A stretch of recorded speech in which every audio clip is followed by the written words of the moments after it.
una mañana igual a todas, en que las cosas tenían el aspecto de siempre, y mientras el rumor de las oficinas del Banco Central se esparcía como un aguacero monótono, el corazón de Pablo fue visitado por la gracia.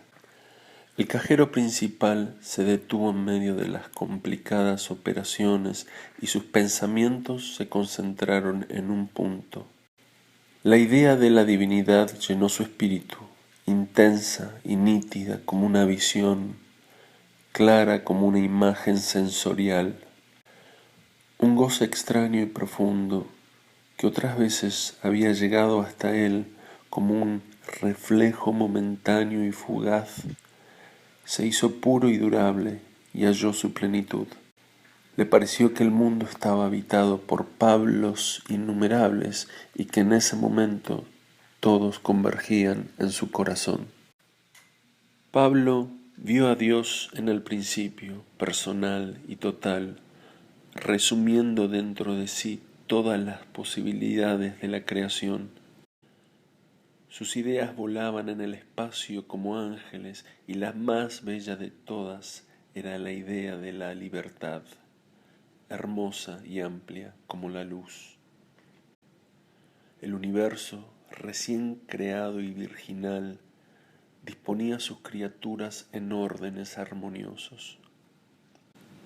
Dios les había impartido la vida, la quietud o el movimiento, pero había quedado Él mismo íntegro, inabordable, sublime. La más perfecta de sus obras le era inmensamente remota. Desconocido en medio de su omnipotencia creadora y motora, nadie podía pensar en Él ni suponerlo siquiera. Padre de unos hijos incapaces de amarlo, se sintió inexorablemente solo y pensó en el hombre como en la única posibilidad de verificar su esencia con plenitud. Supo entonces que el hombre debía contener las cualidades divinas. De lo contrario, iba a ser otra criatura muda y sumisa. Y Dios, después de una larga espera, decidió vivir sobre la tierra.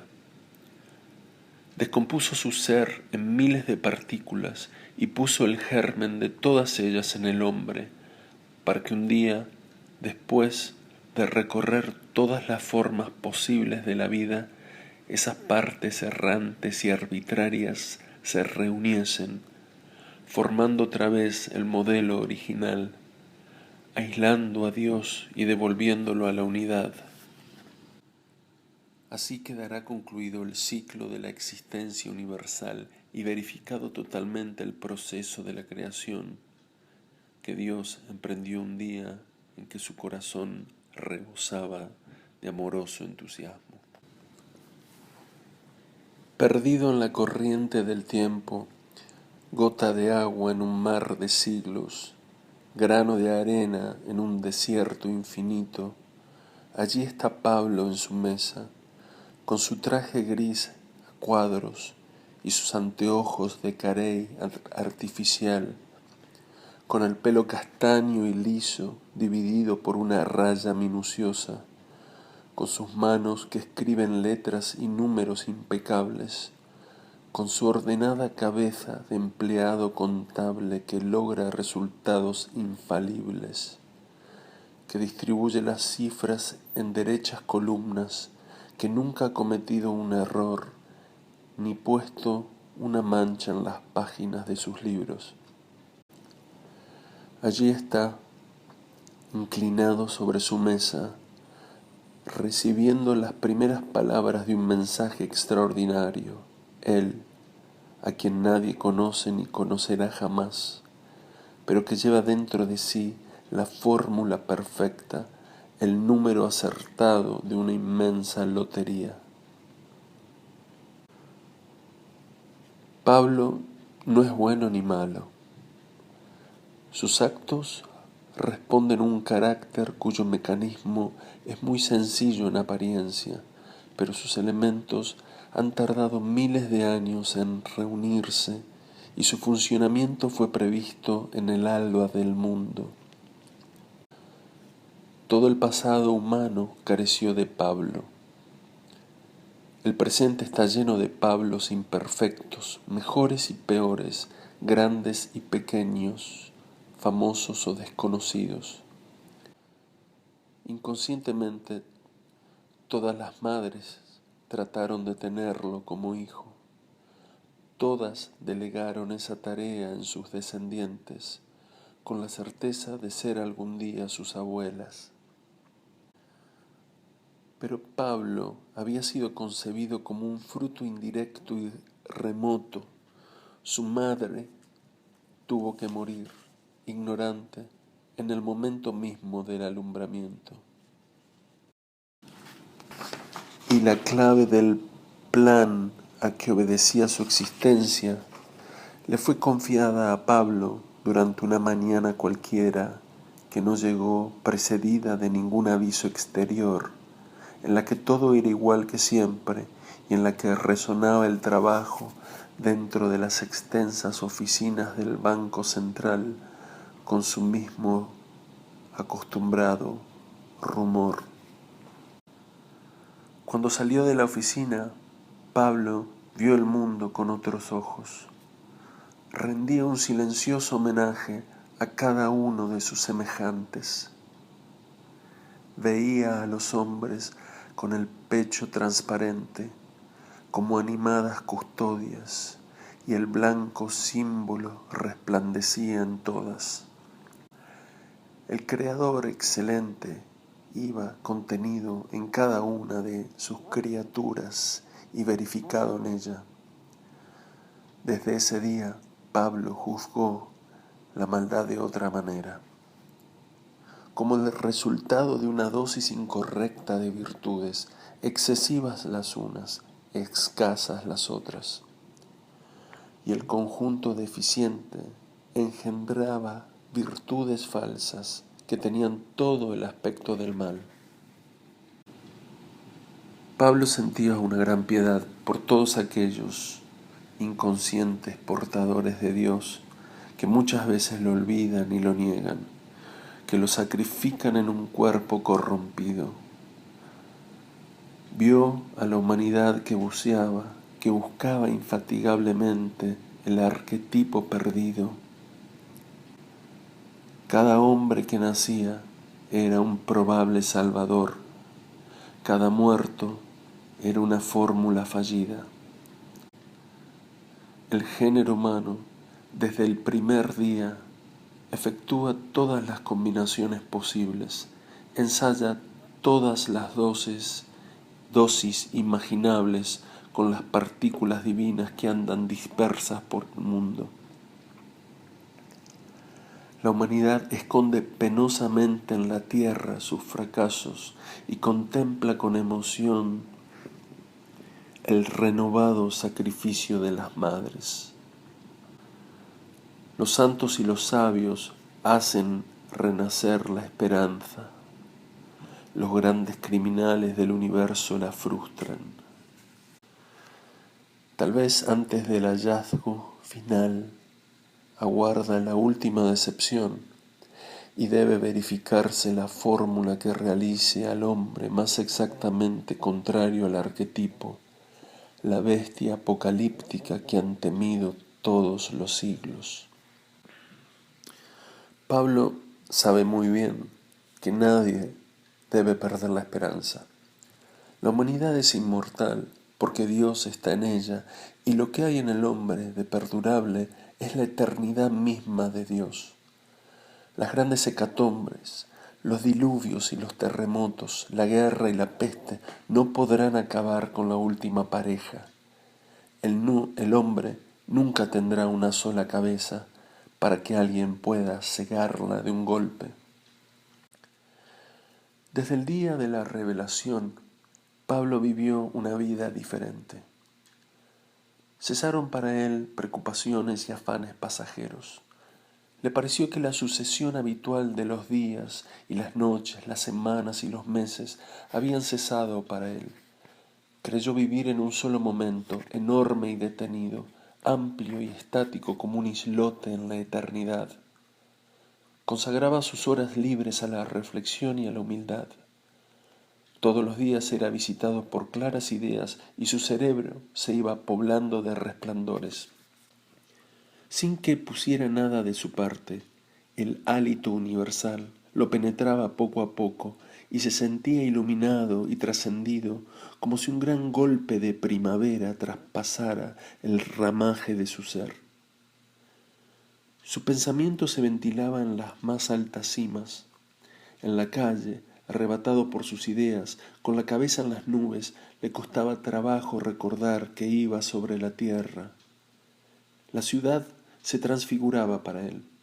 Los pájaros y los niños le traían felices mensajes.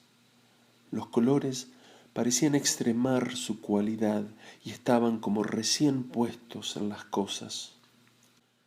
A Pablo le habría gustado ver el mar y las grandes montañas. Se consolaba con el césped y las fuentes. ¿Por qué los demás hombres no compartían con él ese goce supremo? Desde su corazón, Pablo hacía a todos silenciosas invitaciones. A veces le angustiaba la soledad de su éxtasis. Todo el mundo era suyo y temblaba como un niño ante la enormidad del regalo, pero se prometió disfrutarlo detenidamente. Por lo pronto había que dedicar la tarde a ese árbol grande y hermoso, a esa nube blanca y rosa que gira suavemente en el cielo, al juego de ese niño de cabellos rubios que rueda su pelota sobre el césped. Naturalmente, Pablo sabía que una de las condiciones de su goce era la de ser un goce secreto, intransferible. Comparó su vida de antes con la de ahora. Qué desierto de estéril monotonía. Comprendió que si alguien hubiera venido entonces a revelarle el panorama del mundo, él se habría quedado indiferente, viéndolo todo igual, intrascendente y vacío. A nadie comunicó la más pequeña de sus experiencias. Vivía en una propicia soledad, sin amigos íntimos y con los parientes lejanos. Su carácter retraído y silencioso facilitaba la reserva. Solo temió que su cara pudiera revelar la transformación o que los ojos traicionaran el brillo interior. Por fortuna, nada de esto sucedía. En el trabajo y en la casa de huéspedes nadie notó cambio alguno y la vida exterior transcurría exactamente igual a la de antes. A veces un recuerdo aislado de la infancia o la adolescencia irrumpía de pronto en su memoria para incluirse en una clara unidad. A Pablo le gustaba agrupar estos recuerdos en torno de la idea central que llenaba su espíritu y se complacía viendo en ellos una especie de presagio acerca de su destino ulterior. Presagios que había desatendido porque eran breves y débiles, porque no había aprendido aún a descifrar esos mensajes que la naturaleza envía encerrados en pequeñas maravillas hacia el corazón de cada hombre. Ahora se llenaba de sentido, y Pablo señalaba el camino de su espíritu, como con blancas piedrecillas. Cada una le recordaba una circunstancia dichosa que él podía, a su antojo, volver a vivir. En ciertos momentos, la partícula divina parecía tomar en el corazón de Pablo proporciones desacostumbradas, y Pablo se llenaba de espanto. Recurría a su probada humildad, juzgándose el más ínfimo de los hombres, el más inepto portador de Dios, el ensayo más desacertado en la interminable búsqueda. Lo único que podía desear en sus momentos de mayor ambición era vivir el momento del hallazgo. Pero esto le pareció imposible y desmesurado. Veía el impulso poderoso y aparentemente ciego que hace el género humano para sostenerse, para multiplicar cada vez más el número de los ensayos, para ofrecer siempre una resistencia indestructible a los fenómenos que interrumpen el curso de la vida. Esa potencia Ese triunfo cada vez más duramente alcanzado llevaba implícita la esperanza y la certidumbre de que un día existirá entre los hombres el ser primigenio y final. Ese día cesará el instinto de conservación y de multiplicación. Todos los hombres vivientes quedarán superfluos e irán desapareciendo, absortos en el ser que todo lo contendrá, que habrá de justificar la humanidad, los siglos, los milenios de ignorancia, de vicio, de búsqueda. El género humano, limpio de todos sus males, reposará para siempre en el seno de su Creador. Ningún dolor habrá sido baldío, ninguna alegría vana. Habrán sido los dolores y alegrías multiplicados de un solo ser infinito. A esa idea feliz, que todo lo justifica, sucedía a veces en Pablo la idea opuesta, y lo absorbía y lo fatigaba. El hermoso sueño que tan lúcidamente soñaba perdía claridad, amenazaba romperse o convertirse en pesadilla. Dios podría quizás no recobrarse nunca y quedar para siempre disuelto y sepultado, preso en millones de cárceles, en seres desesperados que sentían cada uno su fracción de la nostalgia de Dios y que incansablemente se unían para recobrarlo, para recobrarse en Él. Pero la esencia divina se iría desvirtuando poco a poco, como un precioso metal muchas veces fundido y refundido, que va perdiéndose en aleaciones cada vez más groseras. El Espíritu de Dios ya no se expresaría sino en la voluntad enorme de sobrevivir, cerrando los ojos a millones de fracasos, a la diaria y negativa experiencia de la muerte. La partícula divina palpitaría violentamente en el corazón de cada hombre, golpeando la puerta de su cárcel. Todos responderían a este llamado con un deseo de reproducción cada vez más torpe y sin sentido, y la integración de Dios se volvería imposible, porque para aislar una sola partícula preciosa habría que reducir montañas de escoria, de secar pantanos de iniquidad.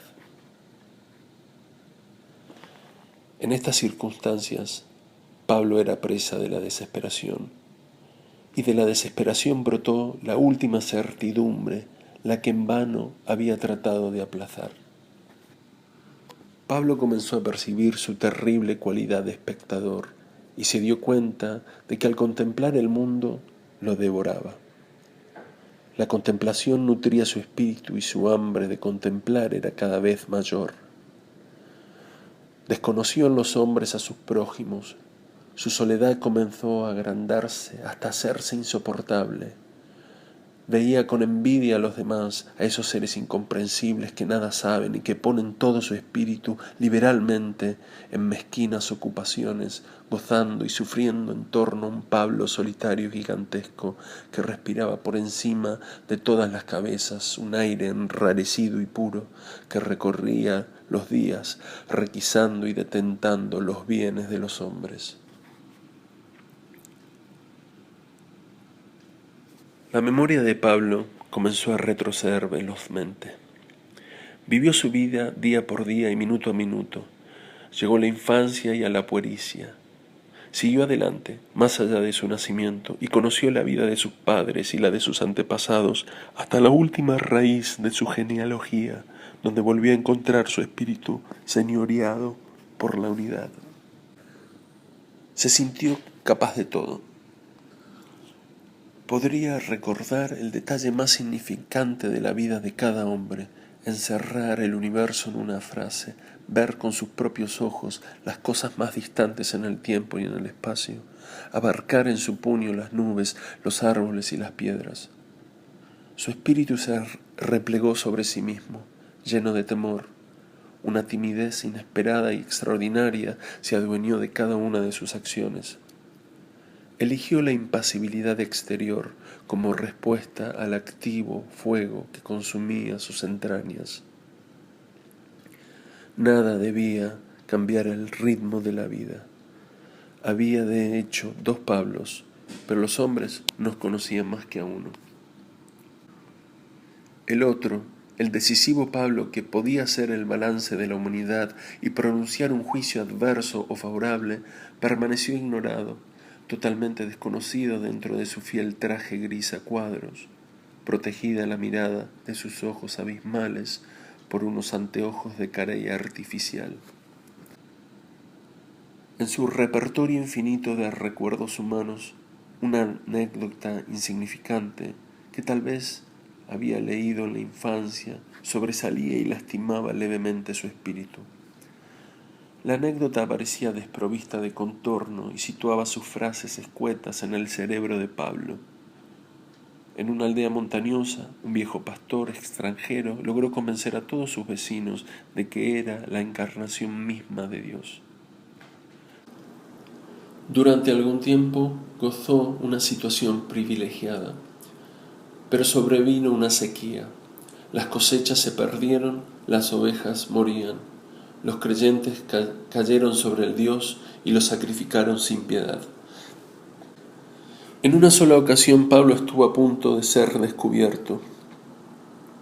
Una sola vez debió de estar a su verdadera altura ante los ojos de otro, y en ese caso Pablo no desmintió su condición y supo aceptar durante un instante el riesgo inmenso. Era un día hermoso en que Pablo saciaba su sed universal paseando por una de las avenidas más céntricas de la ciudad. Un individuo se detuvo de pronto, a la mitad de la acera, reconociéndolo. Pablo sintió que un rayo descendía sobre él. Quedó inmóvil y mudo de sorpresa. Su corazón latió con violencia, pero también con infinita ternura. Inició un paso y trató de abrir los brazos en un gesto de protección, dispuesto a ser identificado, delatado, crucificado. La escena, que a Pablo le pareció eterna, había durado solo breves segundos. El desconocido pareció dudar una última vez y luego, turbado, reconociendo su equivocación, murmuró a Pablo una excusa y siguió adelante. Pablo permaneció un buen rato sin caminar, presa de angustia, aliviado y herido a la vez. Comprendió que su rostro comenzaba a denunciarlo y redobló sus cuidados. Desde entonces prefería pasear solamente en el crepúsculo y visitar los parques que las primeras horas de la noche volvían apacibles y umbrosos. Pablo tuvo que vigilar estrechamente cada uno de sus actos y puso todo empeño en suprimir el más insignificante deseo. Se propuso no entorpecer en lo más mínimo el curso de la vida, ni alterar el más insignificante de los fenómenos. Prácticamente anuló su voluntad. Trató de no hacer nada para verificar por sí mismo su naturaleza. La idea de la omnipotencia pesaba sobre su espíritu, abrumándolo. Pero todo era inútil.